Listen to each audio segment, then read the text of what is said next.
小崽子，跑啊！赶紧告诉我你娘藏哪儿了！我不说，你们想抓我娘抵债，门都没有！娘，快跑啊！坏人来了！在那儿，我看见了，快追！导演，哎呦，这谁挖的坑？哎呦，我的腰啊！你们这些坏人活该掉进去！阿福，不用脏了你的手，陷阱自然会教训他们。阿福娘，你大壮打碎我们东西是事实，你们挖坑陷害，我们不服。阿福，人家不服呢，你说怎么办？哼，跟不讲理的人讲什么理？哎，今天娘教你，咱们凡事得以理服人。爬上来，带路去你们家，姐姐亲自给你们讲道理。不退反进。你使了什么妖法？妖法，中医点学懂不懂？阿福记住了，如果别人听不懂道理，咱们就让他安静下来慢慢听。走，去王家。娘，你刚才那招真厉害，我也要学。想学可以，但武术是用来强身健体和保护自己的，绝不可恃强凌弱，知道吗？阿福知道，我要保护娘亲和舅舅。这小兔崽子，穷归穷，脑子倒是灵光得很，三观也很正。有这样一个聪明儿子，这趟穿越也不算亏。这是那个疯婆娘，洗干净像仙女下凡一样。各位乡亲，赵二虎说我家大壮打碎了他家传家宝，要抓我们娘俩抵债。今天请大家做个见证，看看这传家宝到底是个什么稀罕物。赵二虎，把宝贝拿出来。放人！他力气太大，我说放人！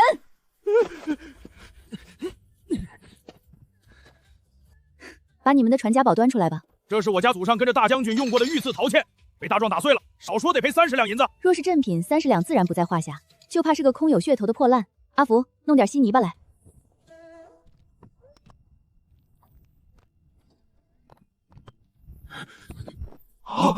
各位看清楚了，这底下印的可是夏家窑的徽记。夏家窑不就是隔壁镇上3山前才开的那个烧猪油罐子的破窑吗？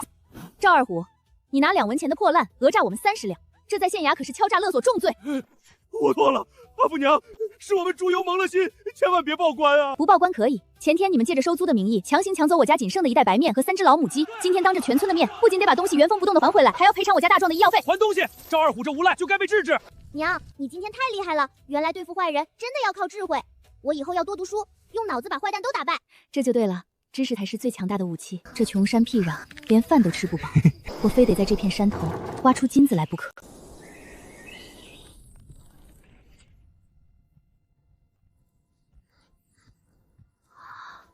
天哪！这一山的松球，在古人眼里居然只是柴火。这剥出来的松子，可是现代人最爱的追居零食啊！第1桶金有了，阿福，这都是宝贝，把里面的松子炒出来香得很，能卖大钱。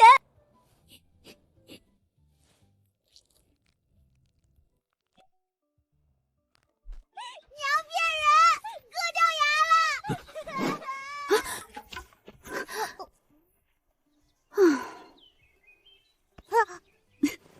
这得炒熟了，剥壳吃。你这小馋猫，以为自己长了副铁牙齿呀？生松果那么硬，怎么能直接啃？娘，我是不是破相了？没有没有，咱们阿福还是最俊俏的小男子汉。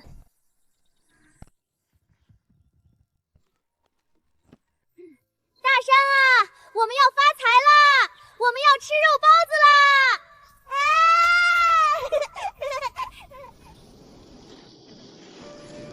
有趣。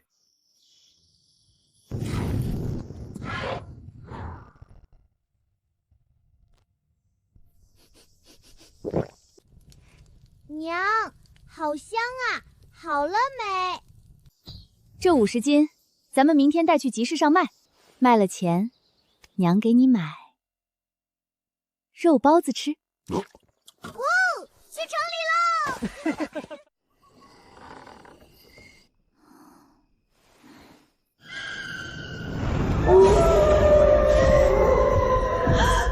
村里人说，那堡里住着吃人的猛兽。别听他们瞎说，有娘在，什么野兽都不敢来伤你。咱们阿福可是小男子汉。公子苏醒了，恭迎公子。娘，你背不动就让大壮舅舅背嘛，死要面子活受罪。娘这是在锻炼身体。大壮舅舅，快来救命！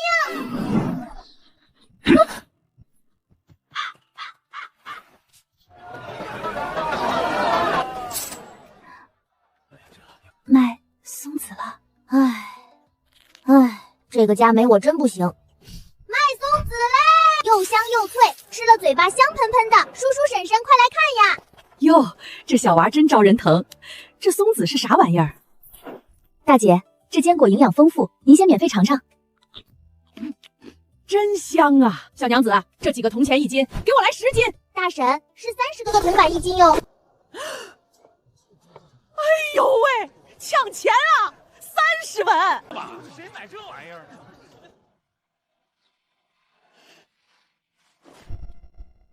在菜市场卖30文的零食，等于在菜市场卖奢侈品，定位全错。菜市场的人买不起，不代表没人买。走，娘带你去富人街闯天下。独家秘制开口笑松子，全城仅此一家。哟，哪儿来的绝色娘子？你手里的什么东西？好吃吗？这就是娘说的大主顾吧，欧阳少爷，您尝尝，吃了保准您天天想。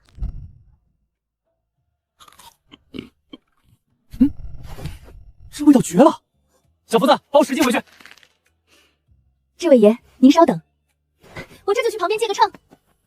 哎呦，你们居然揽到了欧阳家5少爷的生意，那可是城里排名前10的巨富。大姐，我买您一把秤，再来些油纸袋。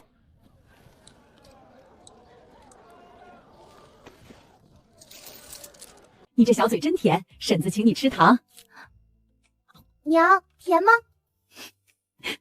我们赚到大钱了！走，买大肉包子去！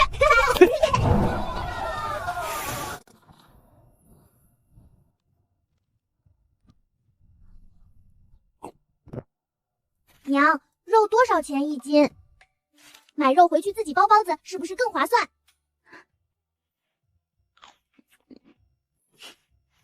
娘吃过了，你们吃。剩下的钱，娘带你们去割肉。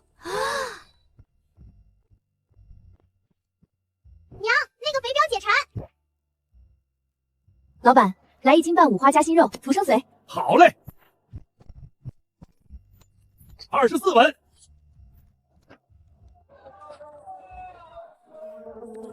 古人嫌弃猪下水腥臭不肯吃，但他们不知道，这可是做现代暴力小吃绝味卤去的神级食材啊！发家致富的第2炮，这不就来了吗？老板，你这堆猪下水怎么卖？小娘子，这猪下水打理起来麻烦，你要是全包了，外加这5、6斤剔干净的扇子骨，我统共算你30文。小说里都说古代猪大肠白送，果然是骗人的。不过30文买这么一大堆，也是赚翻了。成交，老板，给我包起来。娘，这东西这么臭，咱们买它干嘛呀？还不如多买2斤肉呢。这叫投资。要是你以后算账算得好，娘就把这个家的财政大权交给你。真的，一言为定。哟，这不是阿福他娘吗？听说你们家穷的叮当响，怎么现在连狗都不理的臭下水也买回去当宝贝啦？大婶，我们凭本事精打细算过日子，吃什么都是香的。倒是您，天天闲着没事儿，指着别人家的菜篮子，也不怕把自家的锅底烧穿了。哎呦喂，我的老肉啊！大婶您慢点儿，这路滑，心气儿太燥，可是要栽跟头的。阿福，咱们回家，做顿好的。娘，你敢皮嗖嗖的，太厉害了！我长这么大还没吃过饺子呢。咱们今天的目标是鱼肉人生。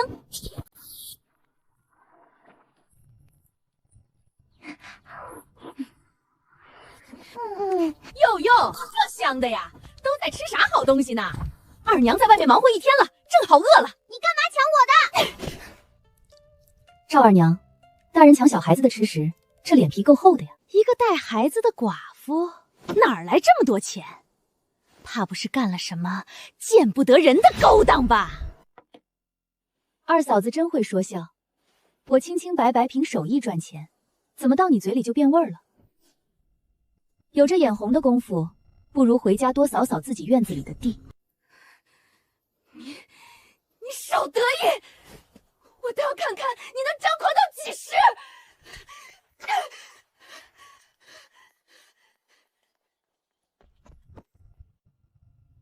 娘，不管是真是假，咱们正好拿这事儿捏住大壮那个傻子，让他把赚来的钱和粮食全上交。就这么办。还有那个松子的生意，派咱们家的人全占了。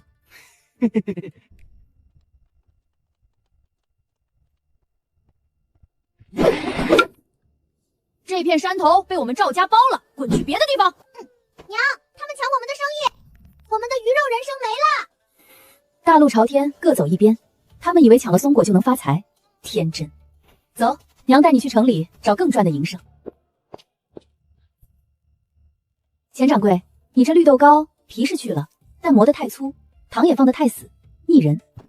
我梁记是全城第一，有本事你找个比这好吃的来。3天后，我带一种你们绝对没吃过的点心来，如果好吃，我要你这铺面的一个摊位，利润我6你4。好，我倒要看看你有什么本事。阿福，你看，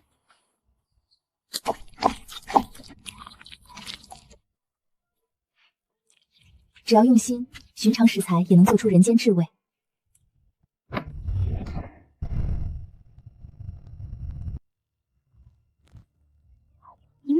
娘，太香了。香就多吃点儿。这小饼闻着香，多少钱一个？8文钱一个，2个15文。8文钱一个，你这小饼可真金贵，都够我去割半斤肉了。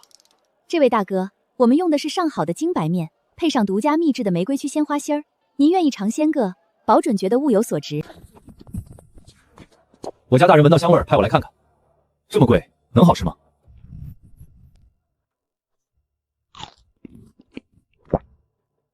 外酥里嫩，甜而不腻，绝了！给我来6个。66大顺，盛会45文。我也来2个尝尝。给我留4个。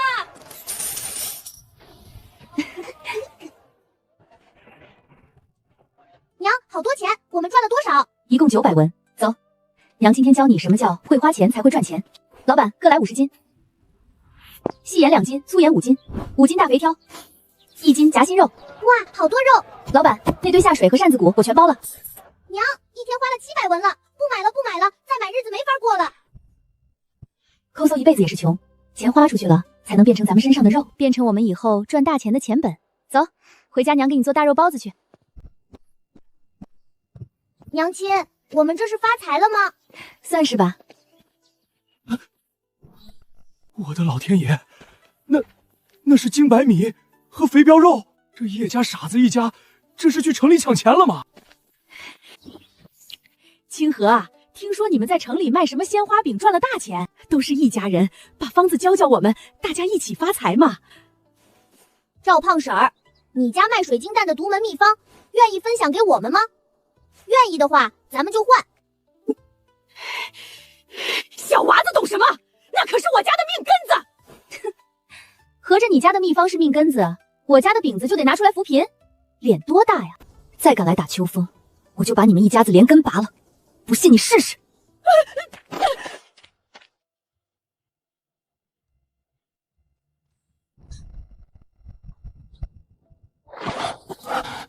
叔叔，你没地方去吗？要不跟我回家吧？娘，我捡到一个好东西。你管这坨泥巴叫好东西？不行，来历不明的男人绝对不收。可是娘，看到他难受，我这里就好疼啊。去拿你大壮舅舅的衣服，让他洗洗，养好伤赶紧滚蛋。既然留下来，我们家不养闲人，以后地里的活、山上的活你包了。好，我叫叶无忧。大名没用，以后就叫你大春儿，接地气，好养活。清河啊，你长得这么俊，我给你寻个好人家。刘婶儿，相亲可以，但我有10个条件：第一，人品端正；第二，要么有钱，要么长得极俊；第三，会识字；第四，会武功；第五，最重要一条，必须是阿福为己出。满足2条以上，再来排队。听说了吗？村头那个绝色寡妇发了10条招夫令，比皇帝选妃还严。绝了！这黄鳝粥一点腥味都没有，鲜得掉眉毛。李三多，小娘子太美，太能干，俺这等凡夫俗子配不上，告辞。大壮，把菜谱交出来！你要是不交出来，我就告诉全村人，你偷了我们家祖传的锅子来做饼，到时候看你怎么做生意！你撒谎！我不告诉你。我说这大傻子怎么魂不守舍的，原来是被赵老大威胁了，想白嫖我的配方。行，姑奶奶送你一份大礼。大壮啊，想学配方是吧？来看好了，这鲜花饼之所以香，是因为加了一味奇药巴豆。巴豆虽然是泻药，但和野花中和就能产生奇妙的化学反应，最少得加半斤，懂吗？味道有点奇怪，是不是盐放多了？管他呢，白捡的，赶紧吃。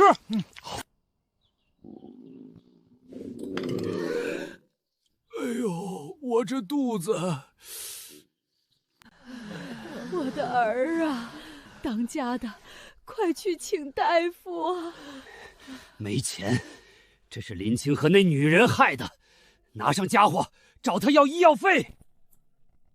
林清河，你这个最毒妇人心，故意下毒害我全家，赔我儿子的医药费来！我们赵家没你这种毒妇，今天必须拿钱出来治病，不然烧死你！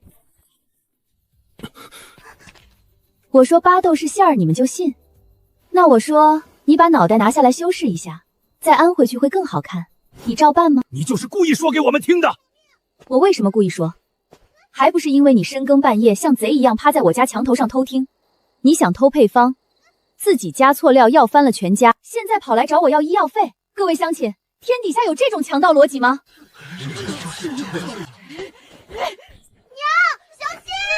躲开！别再胡来！再敢踏进我院子半步，我便报官处置。娘，痛不痛？娘没事。看到你，我总有种看到他的错觉。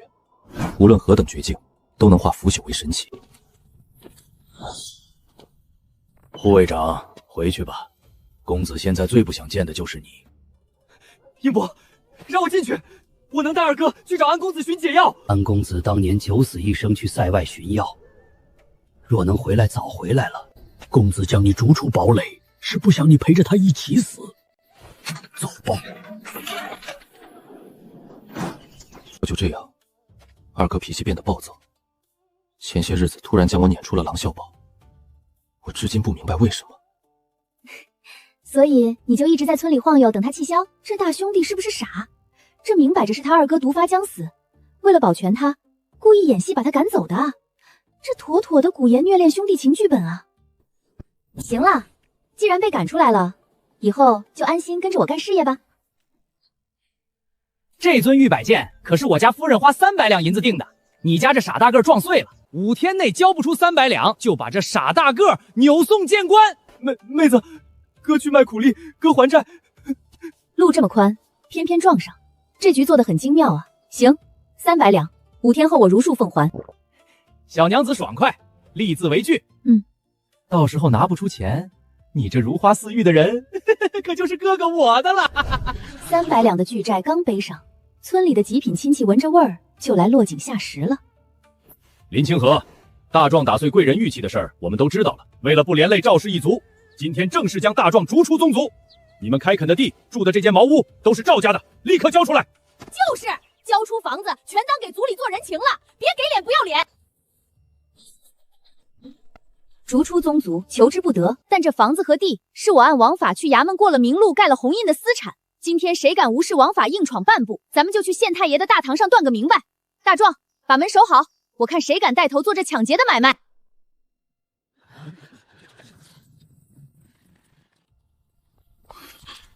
你疯了！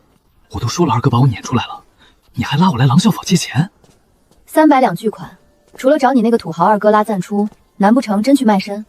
放心，我是来谈一笔能改变天下的跨国大生意的。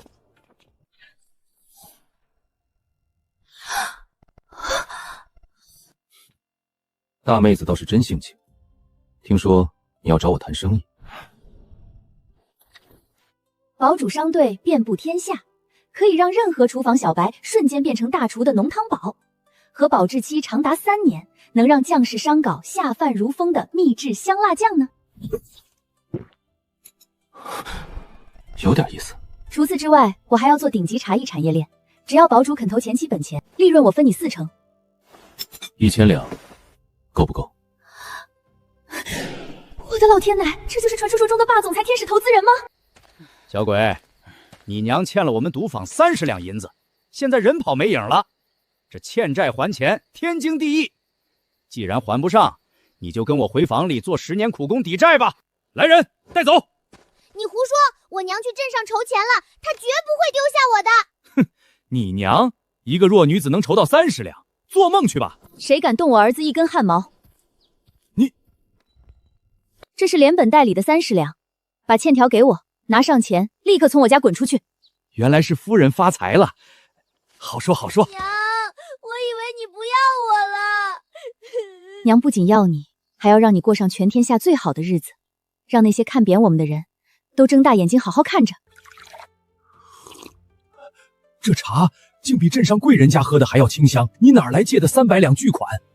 村长，我拉到了大老板的头，现在起我要在村里建作坊，满山的野辣椒，我1文钱1斤无限收，将来还要种茶树、建工厂。只要大家跟着我干，不出3年，我们就能在村里建起最好的村学，让全村的娃娃都能读书考状元。此话当真？能建村学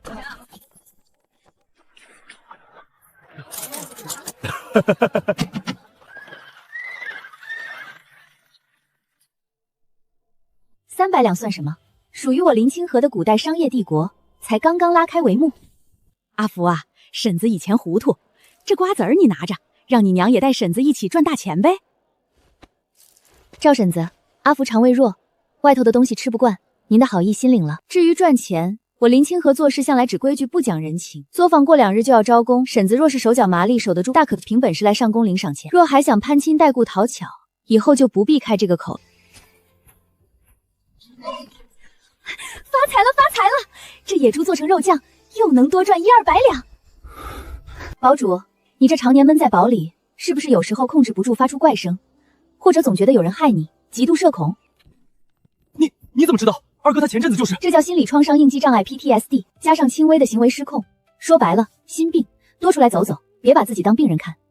见的人多了，脱敏了就好了。林清河，只要你能治好我二哥，我这辈子就是你的人，你要我也行。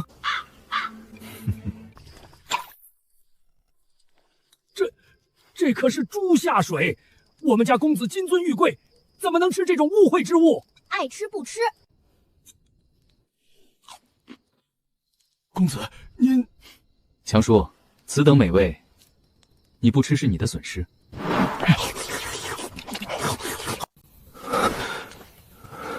我小时候曾被信任的人伤害过，父母却觉得我不懂事。我把自己关在屋里整整1年，不跟任何人说话。后来呢？后来我发现躲起来只会惩罚自己，所以我决定活在阳光下。我要用自己的本事，堂堂正正地赢回所有尊严，让那些曾经轻视我的人，再也无法左右我的人生。叶无忧，你这几天总是偷看我，你该不会是暗恋我吧？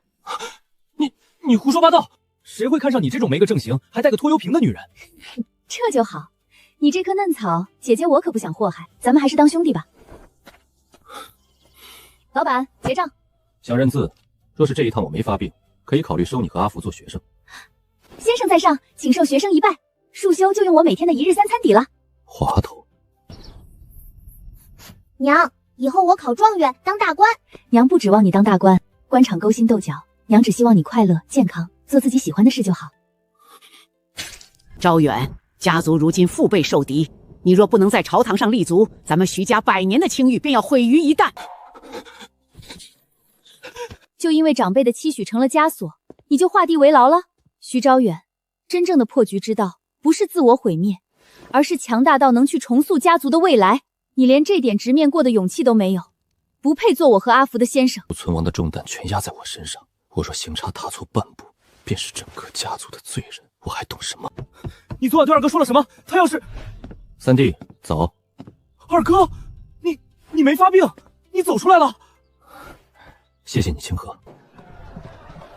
二哥，这里是你家族的地界，你真不去见见他们？不必了，我有新的牵挂了。娘，先生，我们去前面那家酒楼吃鱼好不好？好嘞，今天堡主买单。300两算什么？带着堡主大老板来宜城出差，本想带他吃顿好的，谁知道……哟，这不是徐家那个不中用的二公子吗？怎么被家族赶出来了？现在只能靠女人养着了？杨怀明，你嘴巴放干净点。我当是谁在这乱废？原来是镇上那个只懂投机倒把的杨老板。我相公不仅有我养，还有徐家的机运。倒是你，听说你那几家铺子最近可是亏损的厉害，怎么还有闲心在这里逞口舌之快？你个乡野村妇，敢这么跟我说话？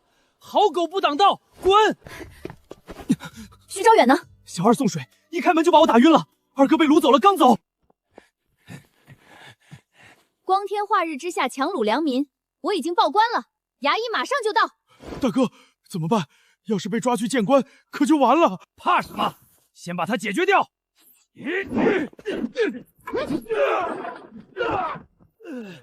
我劝你们趁早滚回去告诉杨伟明，以后再敢动徐家人，我不仅让他进大牢，还要让他倾家荡产。二哥，这调料包看着黑乎乎的，没人买啊。走过路过不要错过，厨房小白也能当神厨的秘制酱料。不信，现场演示。光我说没用，随便挑个人上来试。就这位白面书生，太好吃了！我竟然做出了比酒楼大厨还香的菜！给我来10倍料，给我来2桶辣酱，这配方绝了，我全包了。看到没？这叫降维打击。掌柜的，尝尝。没经过茶会品鉴，不代表不是好茶。好茶我全收了，但这价格我只能按2等茶给，而且以后你村里的茶只能让我独家代理。价格我同意，但独家代理不行。我身后是一个村的生计，我的目标是明年把这茶送进江南品鉴会，做成天下名茶。你若有诚意，今天就只是个开始。小娘子好气魄，下3受教，成交。小娘子，你相公长得可真俊，这胖娃娃求子荷包，买一个。大娘误会了，我们不是一家人，只是合伙做生意的。你要学认字，这玉佩就当是为师的见面礼。这太贵重了吧？我该回你什么礼？我的旧荷包磨破了，你亲手为我修一个吧，这是我们2人私底下的秘密。这病娇堡主怎么突然变得这么会撩了？老板，这是什么？这是西域商人留下的稀罕物，说是能在贫瘠之地种活，可惜我都放发芽了，也没人认得，卖不出去了。这东西坑坑洼洼，还长了芽，怕是不能食用了。老板，这几筐我全要了。这叫土豆，是亩产1000斤的神物。明年我要让小石头村的荒地长出金山银山。又扎手了！早知道绣荷包这么要命，我还不如去打10个野猪。小娘子，你生意做得那么大，以后有钱了雇几10个绣娘，何必自己受这罪？对啊，我可是要成女首富的人，花钱外包不就行了？我不绣了。我的定情荷包怕是要泡汤了。村长，清河他们去宜城都30多天了，大家都在家里的墙上划道道数日子。第一批货到底卖的怎么样啊？要是砸了，今年大家可都没钱过年了。是啊，那些没眼力见的还在看笑话呢。来了，马车，好多的马车，阿福他们回来了。乡亲们，货全卖空了，咱们村发大财了。乡亲们，这趟去宜城，咱们的辣椒酱和茶叶全卖光了。今天我林清河给大家发钱。老天爷啊，这抵得上我们家大半年的收成了。清河，你可是我们全村的福星啊！这学堂盖的是好，可我们家孩子又不是读书的料，这钱要是分给我们就好了。这学堂是给全村的孩子盖的，也是为了咱们村的长远发展。授人以鱼不如授人以渔，这道理大家伙慢慢会明白的。清河，你之前说要给咱们村办村学的事儿，村长，这事儿您得感谢我身后这位大老板，他不仅全资赞助我们建学堂，还愿意亲自当我们村的教书先生。徐某别的要求没有，只希望诸位乡亲能善待清河母子。这鬼人看着这么年轻，怕是看上咱们清河了吧？婶子别乱点鸳鸯谱，人家是正经生意人。二哥，你老盯着这破屋顶看什么？清河，这屋子太破了，不安全，我出资把房子推了重建吧，建个大院子。不用，我现在还没打算修房子，太招摇了。你这趟赚了这么多钱，又买了那么多地，不怕村里的无赖惦记，修个大院子，我把狼啸堡的护卫和狼狗调过来给你看家。好耶，我们有大房子住了。你为什么突然这么好心要给我修房子？因为我想搬过来和你们一起住，一个人在堡里，我怕黑。二哥，一个杀人不眨眼的狼小宝怕黑，你这苦肉计用的也太不要脸了吧！清河，天黑了，这林子里好安静，别怕，有我在呢，我护送你回堡。二公子，清风给您熬了药。这位姐姐，徐家的门槛可不是谁都能进的，这堡里上上下下的事儿，可不是会做几顿饭就能管得明白的。这徐家堡的门槛高不高？但我这人向来只凭本事说话。既然我能让堡主满意，自然有我的道理。注意的言辞，林姑娘是我的贵客，岂容你在这里指手画脚。玉姑娘，第一，我不是你们堡里的下人，别跟我摆主子的谱。第二，你想倒贴你家二公子是你的事儿，别跑我面前发骚，我这人脾气不好，专治各种白莲花。二公子，您看他。强叔，送客。以后狼啸堡不许闲杂人等入内。公子息怒，老朽这就带他走。放开我！你放开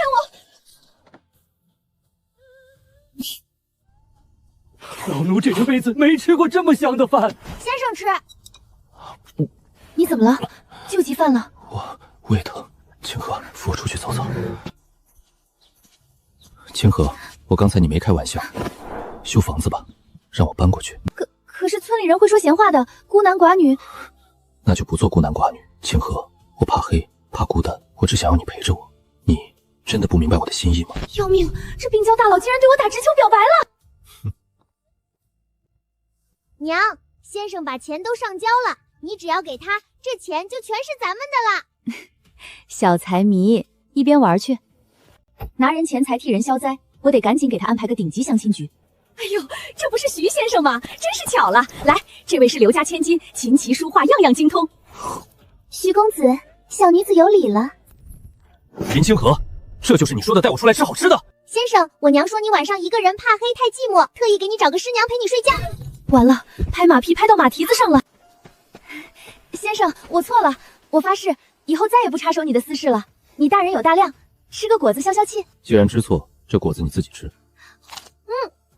真甜，先生买的果子就是甜。这个笨女人，她难道不知道我气的是她把我推给别人吗？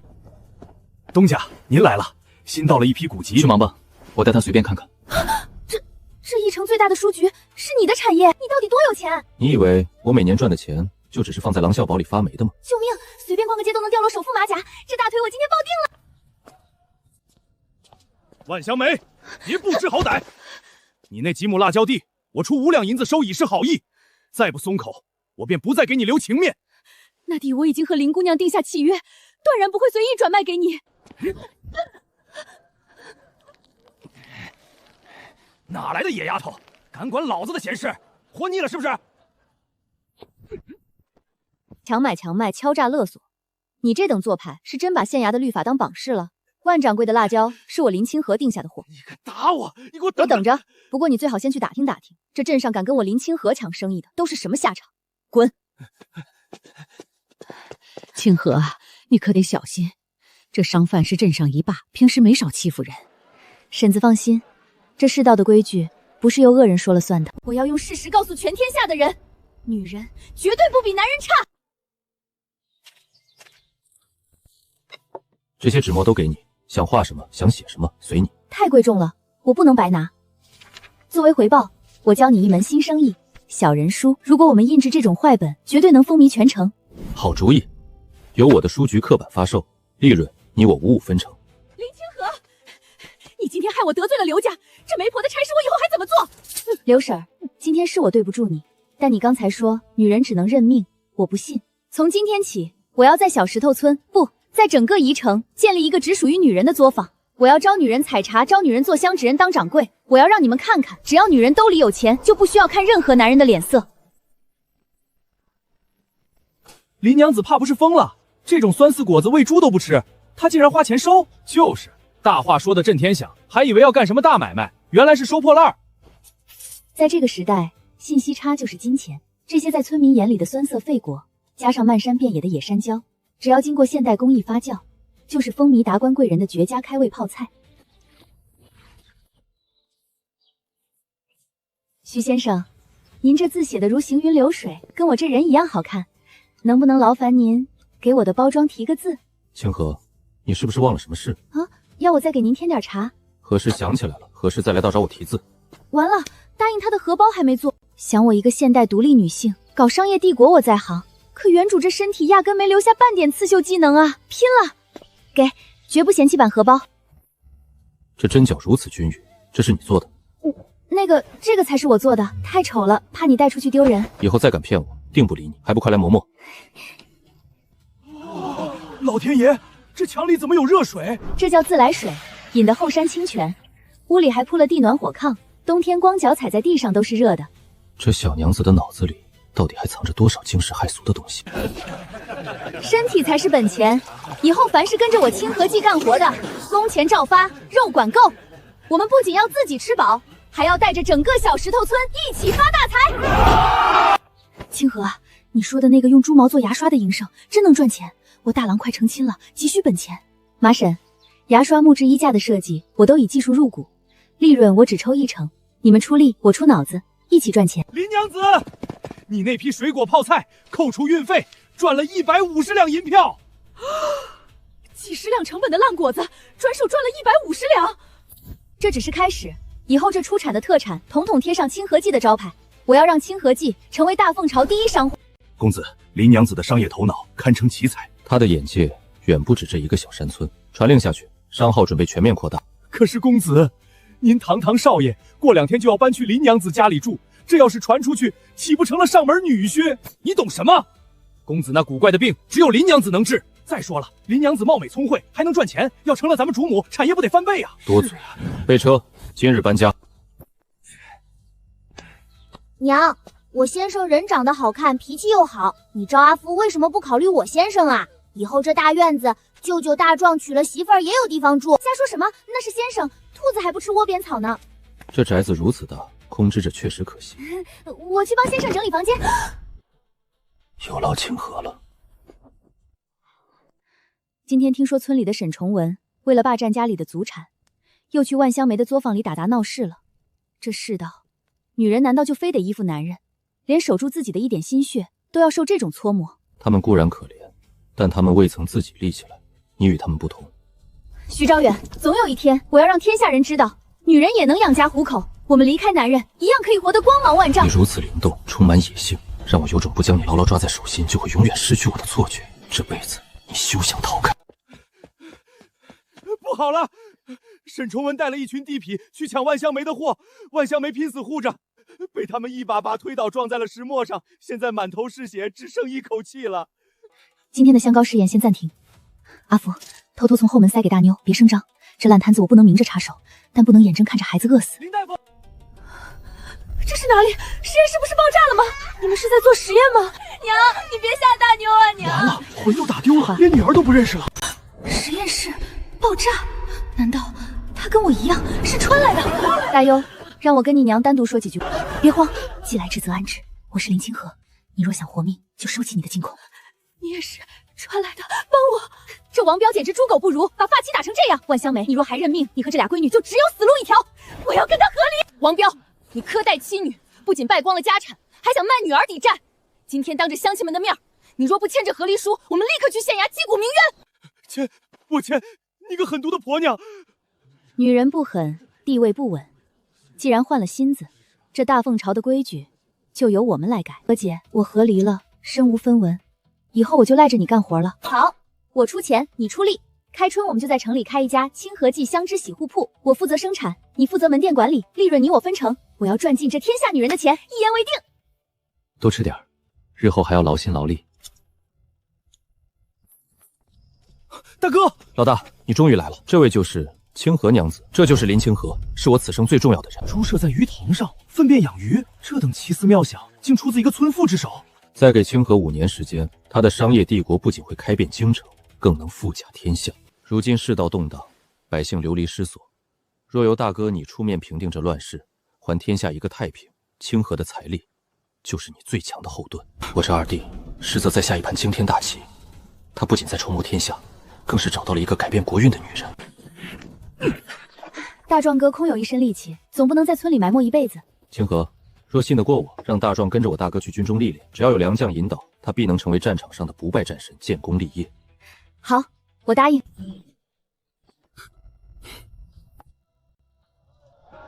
过路过不要错过，清河记独家秘制嫩肤宝雪花膏，今日免费大派送，只要登记姓名住址，就能免费拿一份。免费的，真能让脸变嫩？10天为限，无效砸我招牌。免费试用获取客户名单，这套现代美妆界的降维打击营销手段，放在大凤巢，足以颠覆整个市场。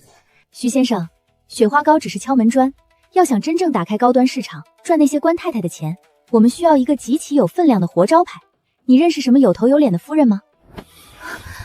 县城夫人自然是首选，不过还有一个比她更合适，也更能引起轰动的人物。谁？徐先生，请自重。你还要装傻到什么时候？我不懂你在说什么。我是带着孩子的和离之人，不敢与你有过多牵扯。我徐昭远认定的同盟，自然有资格与我并肩。外面明枪暗箭，防不胜防，我把你留在我视线之内，是怕你这棵摇钱树被人给毁了。林清河，既然上了我的船，这辈子我便护你周全，绝不让你孤军奋战。这味道绝了！林娘子，你费尽心思接近我，到底想要什么？夫人爽快，我想要夫人成为我清河记的活招牌。凭我能让夫人重回20岁的巅峰容颜，让当年瞎了眼的负心汉追悔莫及。别急，我排了一晚上了，今天必须抢到嫩福宝。听说城西的赵小姐用了，不仅班退了，脸白的像剥了壳的鸡蛋，上门提亲的门槛都打破了。各位夫人小姐，今日限量派送100份，先到先得。在这个没有网络的时代，贵妇圈的口碑和饥饿营销就是最致命的商业武器。大凤朝的美妆界准备好迎接降维打击了吗？清河，你脑子里到底装了多少东西？这种养殖法一旦推向全国，足以改变国运。这还不够，我们要建立自己的饲料加工厂，提炼大豆蛋白、苦胆粉。半年内，我要让大凤一朝的百姓天天都能吃上肉。清河，有你是大凤朝之幸，亦是我徐昭远之幸。用力，上音，想想你女儿的嫁妆，用力啊！生了！恭喜慕容老爷是个9斤重的大胖小子。好，重重有赏！哈哈哈。昭远啊，徐家败了，全族流放，如今只能来投奔你了。远儿，娘来看你了。带去狼啸坊，关起来。京城离王谋反，徐家站错队，全族罢免抄家。老二，这群人虽然落魄，但绝大多数都识文断字。好极了！我的美容院正愁招不到有教养识字的美容师。这帮落难的徐家千金和丫鬟，简直是天上掉下来的高端服务人才。弟妹这算盘打得在京城都听见了。不过这群娇生惯养的千金小姐能甘心伺候人？由不得他们挑剔。告诉他们，想在京城活下去，就得靠自己的双手。愿意学的，我给他们一口饭吃；不愿干的，大可出门讨饭，我绝不强留。在这世道，尊严是靠自己挣来的。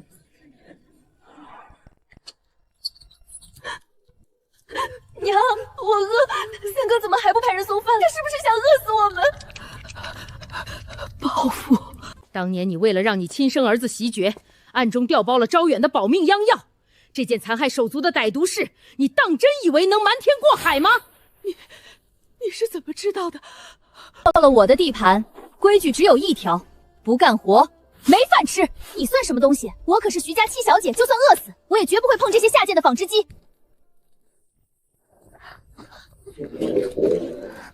七小姐既然骨头硬，这肉汤自然是留给干了活的人补身子的。掌柜他说了，清河记不养闲人。您若想通了，明早纺织机前见。林清河，你给我等着！总有一天，我要把你踩在脚下。好啊，只要你有本事站起来，林清河随时奉陪。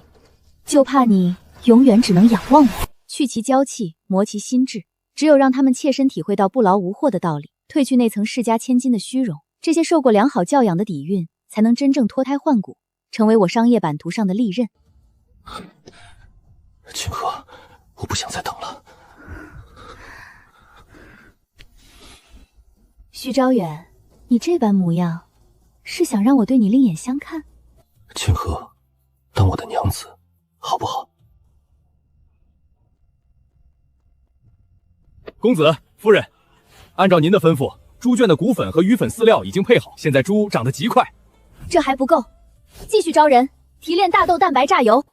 徐昭远，我要让你的商队去外藩，把所有的种子都给我带回来。我的就是你的，你的商业版图，我为你保驾护航。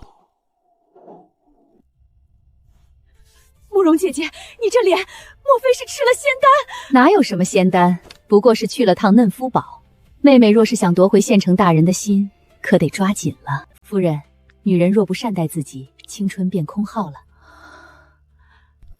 给我办一张最贵的卡，20天净利润上千两。香梅，我们要扩大规模，大凤朝的贵妇圈已经被我彻底引爆。接下来我要玩一把更大的。我们要继续买奴隶，扩大店面吗？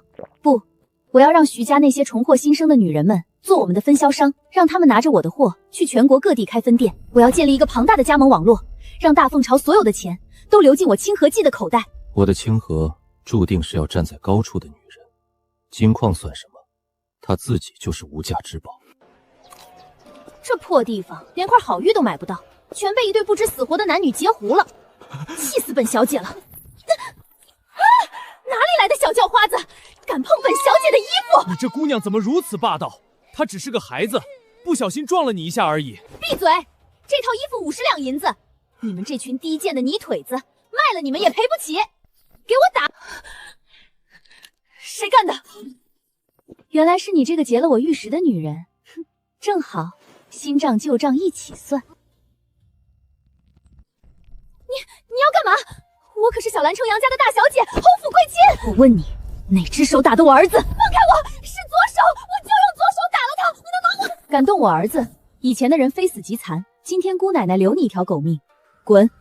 看见你一次，我打一次。你给我等着，欧阳家绝不会放过你。传我的话，掐断欧阳家所有的进货渠道。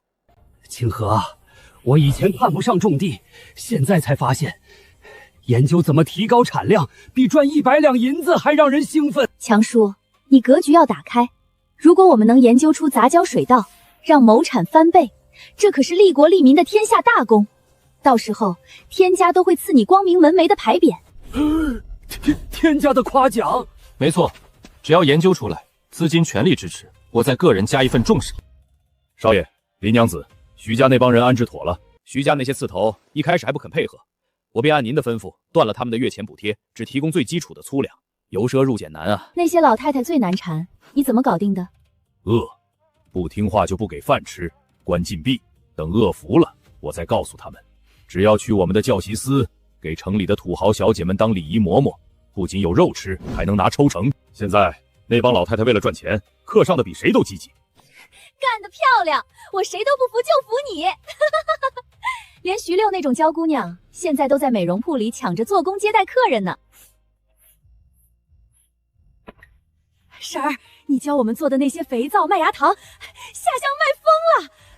这半年我们赚了快900两呢。行啊，翠花，既然生意这么好，猪场的饲料不够了。徐昭远，走，咱们明天进山去找一种高产的野生猪草。进山？那必须我贴身保护你才行。好啊，有堂堂徐大公子做护卫，我求之不得。娘，我的手废了，你去请御医啊！兰儿，全城的大夫都看过了，骨头全碎了，治不好了。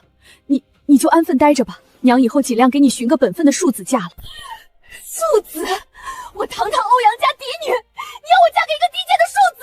你手都残了，还认不清现实吗？随你便吧。小姐，您别闹了，府里现在都传是因为您得罪了8成的大人物，才遭了报应。您打伤了人家小孩子。林清河，是你，一定是你！我这辈子就算豁出一切，也要让你在京城一无所有，让你也尝尝跌落泥潭的滋味。祖母，兰儿知错了，兰儿已是残废，不指望好姻缘，但求祖母提前拨给我1000两嫁妆钱。你要做甚？兰儿要在外行商，我要凭自己在这世上争一口气。母亲，就依他吧，就算搏个生路。林清河，你等着，我欧阳兰儿哪怕断了一只手，也要用钱砸死你！兰儿，你这一走，可千万要照顾好自己。若是在外面受了委屈，就回来。母亲放心，我带走这1500两，若不挣出个人样来，绝不姓欧阳。等我重回京城的那一天，曾经得罪过我、践踏过我的人，我要让他们100倍奉还，让他们永远只能在我的脚下仰望我。嬷嬷，真的是这里吗？王妃，老奴查得清清楚楚，当年那个被恶奴林素调包的世子就住在这个院子里，那个徐昭远就是您苦寻多年的亲生骨肉啊！太像王爷年轻的时候了。我的儿，娘终于找到你了，娘都没来得及给你取名字啊！夫人，您认错人了。世子爷，您可是福王府唯一的嫡子，当年是恶奴作祟，才让您流落民间。王妃这些年为了找您，眼睛都快哭瞎了呀！我只是个习惯了乡野生活的村夫，那些陈年旧事与我无关。昭远，你这是在怨娘吗？昭远，跟娘回京城，夫妇世子的无上尊荣，欧阳家的一切全都是你的。多谢夫人厚爱，但我哪儿也不去。世子爷，外面的天地多宽广，您若是在这乡下，万一遇到权贵欺辱林娘子和孩子，您拿什么护得住他们？男人得有权势啊！如果需要权势，我会亲自去考取。我要用我自己打下的功名，给清河与阿福一个最安稳的未来。我离不开清河，还请王妃别打他的主意。你竟为了一个村妇，连王府的泼天富贵都不要了。其实你没必要为了我放弃那么多，回王府那是条平步青云的捷径。没有你，那些富贵一文不值。清河，我决定了，今年我就下场科考，我要让你风风光光的做状元夫人。昭远，科考？昭远，既然你要考，那这天底下读书人的钱最好赚。你又有什么鬼点子了？帮我找近10年的历届考店来，还有那些名家大儒的点评。我要把这些整理成册，编纂一套科考真题与名家解析。权贵子弟有大儒教导，寒门学子却求学无门。咱们这套书不仅能造福天下寒门学子，也绝对是清河记的一座金山。天哪！历年真题还有名家押题解析，这简直是科考神作！一套才300文，殿下，给我来一套！我也要。这上面标注的干编纂者绝对是隐士大儒，有了他，我考中秀才指日可待。你看，读书人的钱是不是很好赚？我家娘子真是商业奇才。那接下来呢？试题集大卖，但这只是第一步。这天底下的钱，男人赚，女人花。昭远，下一步我要做大凤朝第一份女子周刊。女子周刊？对，把城里的八卦、护肤养颜的方子，还有最好看的话本小说全包了，让那些大门不出、二门不顾的深闺千金和夫人们，天天盼着我的周刊更新。我要让这天下女人的钱，也全都流进我清河记的口袋。林娘子，听说您要找耳报神，还得是长期的。没错，我要办一份全城精读的刊物，需要大量城中要闻、八卦、商铺动向。你们丐帮走街串巷，消息最灵，一条有效消息100文，长期录用，上不封顶。除此之外，我会专门派人教你丐帮兄弟认字。认字？娘子此话当真？若是能认字，我丐帮兄弟以后就不必讨饭了。跟着我干，不仅有饭吃，还要站着把钱挣了。李夫人，这是我们东家新出的大家读刊物，里面有城里新鲜事儿和美容秘方，您打发时间看看。哎呦，这连载的话本小说真有意思，还有这促睡眠的食疗方子等等，这上面居然还有商铺的广告位。若是我家的丝绸铺子登在上面，岂不是全城夫人都能看见？快给我订5份全年的！不，等等，管事在哪儿？我要买头版，这等好机会绝不能让对接的张家抢了去。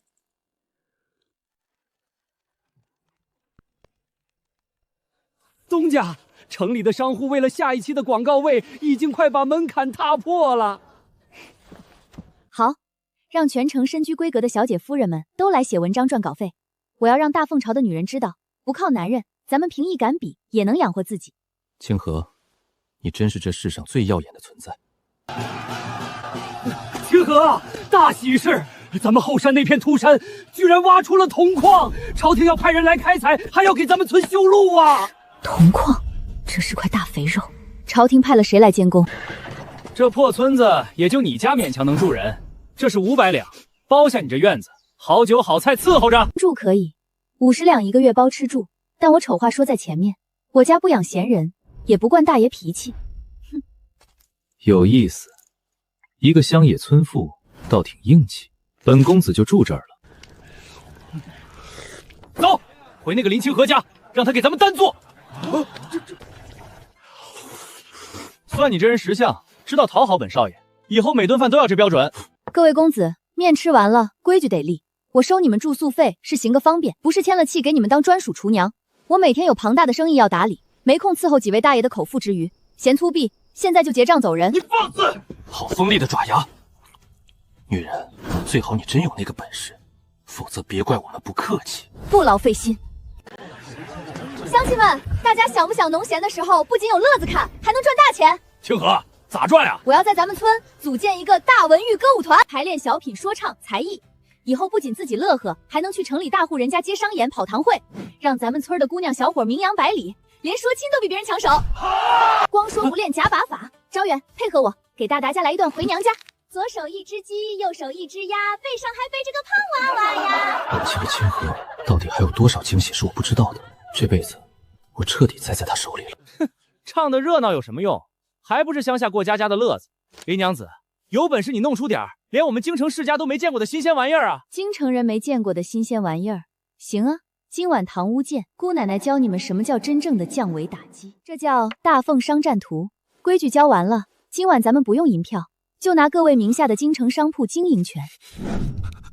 不好意思，各位少爷名下的铺子现在归我代管了。我不服！你一个乡野村妇，从哪儿弄来这么邪门的商道阵法？你肯定使诈了！人菜瘾还大，玩不起就别玩。林娘子，你这套经商法子若是放到京城，可是做金山，你就不怕自己匹夫无罪，怀璧其罪？强行逼你说出来！逼我？行啊，不过动手之前，你们最好先回京城打听打听“福王府”这3个字怎么写。福王府？难道那个徐昭远真的是传说中福王妃失散多年的世子爷？林娘子，昨晚是我有眼不识泰山，您的商道我是彻底服了。以后您指东，我绝不往西。这戏班子的生意，带我入一股，一起发财如何？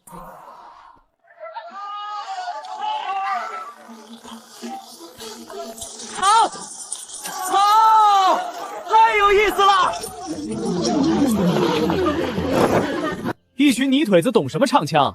上官，上来，给他们露一手京城的正宗戏法。乡亲们看见了吗？只要敢上台，就能挣真金白银。咱们不仅要在村里演，还要接外面的堂会、红白喜事。清河，咱们这戏班子得有个响亮的名字啊，叫喜盈门，多喜庆！好，为了好记又接斗起，咱们的戏班子正式定名为喜临门刮拉乐大剧团。宜城的科考号仪房条件极其艰苦，连考7天不会生火做热汤，脑子都被冻僵。记住了，这考试就是一场生存战。清河，你待我这般用心，我该如何回应？专心考试吧。先生，这叫蟾宫折桂和爱的么么哒。娘说了，这是给你加勇气的。等你考上状元，我就改口叫你爹。好，一言为定。宜城，科考只是第一步，那里的商界也是时候让我清河记去搅弄一番风云。